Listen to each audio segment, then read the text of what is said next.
We're talking about hundreds of acres right in the middle of densely populated areas. And these aren't just abandoned relics from our state's mining past, but places you'll find plenty of activity today. We're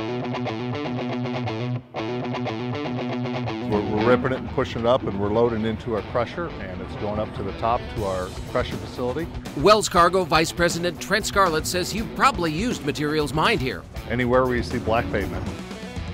Project Neon, for example, with massive ramps and bridges, means work for the heavy equipment in the pit at Buffalo and Spring Mountain. That's one of the bigger dozers you'll see in town, that one that's pushing the material up. It rips it, it's got a ripper in the back. This is the type of operation you're more likely to find in the middle of the desert, miles from any dense urban population. And in fact, that's how things looked when these sites were first chosen. If you cross this side of a rainbow, you were concerned about making sure you had water or food. So yeah, very remote up here. A half-century ago, it seemed unimaginable residential housing would come this far. Aerial photography shows the startling growth.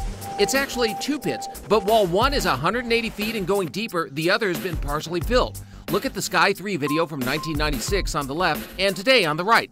Some of that fill started with the implosion of the dunes in 1993. The landmarks come in here, the sands has come in here. Just about any hotel that's been imploded ends up in this pit. 2 miles away, a similar appearance with a big difference. The whole pit was about 200 acres, and then they reclaimed about 2/3 of it and made it into the Buffalo Ranch subdivision.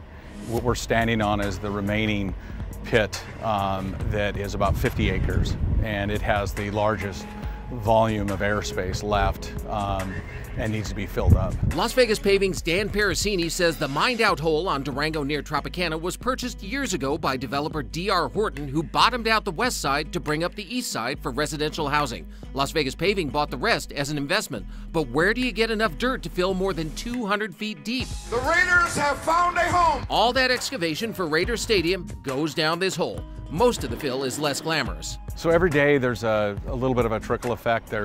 Everybody's digging pools, basements, roadways, commercial pads. There's always a little excess material typically coming off that. So these huge rocks here, are they going to be broken down further? They probably won't be broken down. There's maybe some stuff that's actually hauled off as rejected.